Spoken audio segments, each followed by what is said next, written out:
इसलिए हंस पर बैठी। बात समझ में आ रही है? चलो, दुर्गा माता शेर पर क्यों बैठी है, कौन बताएगा? दुर्गा मैया शेर पर क्यों बैठी है?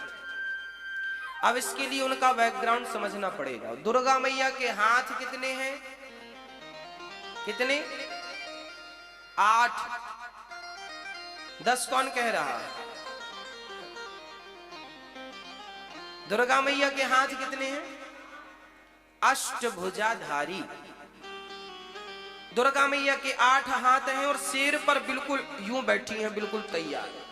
शेर पर क्यों बैठी हैं? ये हंस पर बैठ जाती और वो शेर पर बैठ जाती तो क्या घट जाता? पर नहीं, दुर्गा मैया के 8 हाथ इसलिए हैं क्योंकि मां ही एक ऐसी है जो सदा ये चाहती है कि मेरे बच्चे प्रेम से रहे।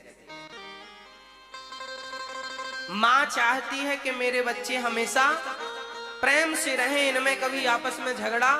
दुर्गा मैया के 8 हाथ इसलिए है क्योंकि दुर्गा मैया के बेटे 4 हैं।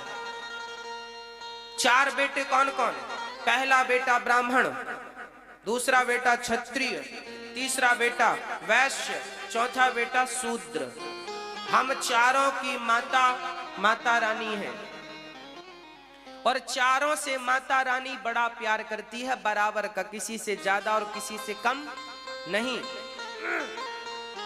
चलो, दुर्गा मैया के 8 हाथ इसलिए हैं क्योंकि उनके बेटा 4 हैं और 4 बेटों को खड़ा करोगे तो हाथ कितने होंगे? 8।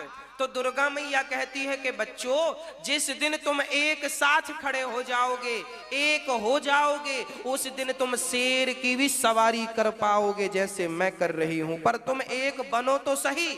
अंग्रेजों ने, मुगलों ने तुम पर गुलामी, तुम्हें गुलाम क्यों बनाया? क्योंकि तुम एक नहीं थी। अंग्रेजों ने फूट डालो शासन करो की नीति अपनाई, आपस में लड़ाया। ब्राह्मण क्षत्रिय को वैश्य शूद्र से लड़ा दिया, आपस में लड़ा दिया। आज भी हमारे भारत में हमारे चारों भाई ब्राह्मण क्षत्रिय वैश्य शूद्र आपस में लड़ रहे हैं।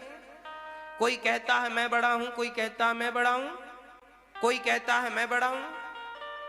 ये सब भूल गए हैं कि तुम चारों की मां भी एक है और तुम चारों के पिता भी एक हैं। भगवान नारायण से ही ब्राह्मण पैदा हुआ, भगवान नारायण से ही क्षत्रिय पैदा हुआ, भगवान नारायण से ही वैश्य पैदा हुआ, भगवान नारायण से शूद्र। ब्राह्मणोश्च मुखमासीत् बाहु राजन्यः कृतः ऊरु तदस्य जद वैश्या पदभ्यांगुं शूद्रो अजायत। वेद मंत्र है, ये वेद वाक्य है।